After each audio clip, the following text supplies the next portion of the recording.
Ular turmush qurganlariga 10 yil bo'ldi. 10 yil yashab, ayolini seva olmadi. Ayoli bilan birga yashasa-da, uni ko'rgani ko'zi yo'qdek edi go'yo.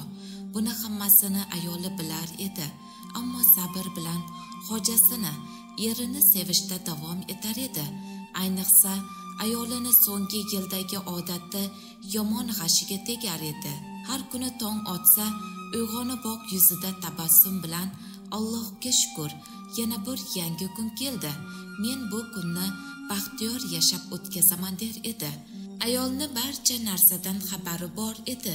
Hojasini o'ziga yosh ayol bilan yashashini ham bilar edi, ammo bilmaslikka olar edi. Barchasiga sabr qilib, hojasiga yugurib kelib xizmat qilar edi. Ammo u endi bas, men ortiq chiday olmayman, ajrashaman. Nima kerak? 3 inson qiynalishi dedi erkak o'ziga. Bir kun ishdan vaqtli uyga qaytgan hoja ajralish uchun ariza bermoq niyatida hujjatlar turadigan qutini titkilay boshladi. Biroq avval hech ko'rmagan bir papkaga ko'zi tushdi. Qiziqishi ortib, papkani ochib titkilay o'qiy boshladi. Ayolini nomiga yozilgan shifokorlar tashxisi, har xil analiz qog'ozlari qalashib yotardi. Eng qo'rqinchlisi, eng so'nggi kasallik varaqasiga 6 oydan 18 oygacha degan tashxis yozilgan edi. Hozirgina ayoli bilan ajrashmoqchi bo'lib turgan erkakni badani muzlab qoldi. U bir narsani o'ylar edi xolos. Ayolimni qanday saqlab qolish chorasi bor? Kerak bo'lsa hayotimni beraman, kerak bo'lsa jonimni tikaman. Faqat uni yo'qotishdan qo'rqaman. Ey Allohim, uni mendan olib qo'yma. Erkak ayolini jonidan ortiq sevishini aynan o'sha chog'da angladi. Endi unga hayot boshqacha edi. Ayoliga g'amxo'rlik qila boshladi. Har kuni, har daqiqa ayolini yonida bo'ldi. Ammo juda kech edi. Atigi 2 oygina ayoliga baxtiyorlik onlarini hadya eta oldi xolos.